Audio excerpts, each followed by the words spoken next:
السلام علیکم ملګرو، ستړي مه سئ، څه حال دی، څنګه یاست؟ دغه په خانوزۍ کې یو ناولده سوګي د برای د شپې چې د خانوزۍ کلي صالح آباد ترانسفارمر سامان یې مکمل وړی دی، خالي دا کوکه او دا باډه یې پاته ده.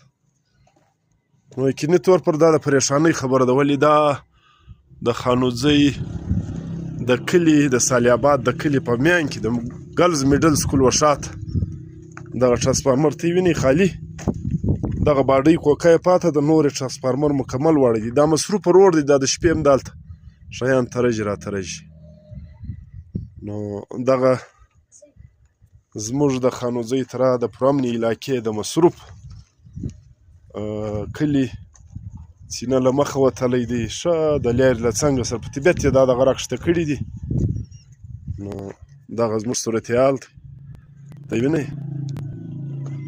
بس الله د خپل فضل کوي.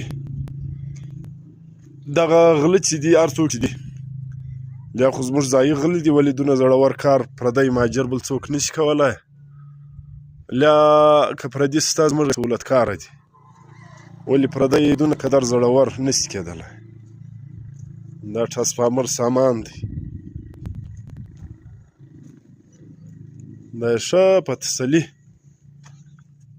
یې کار کړی دی. ته یې وینې، یا دغه یې لینکونه یې ښه په تسلي راکښته کړي دي.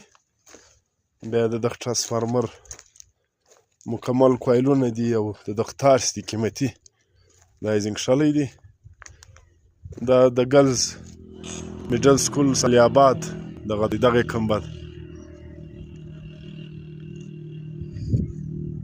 دا روډ دی، مصروفه روډ دی، دا شاوخوا کورونه دي.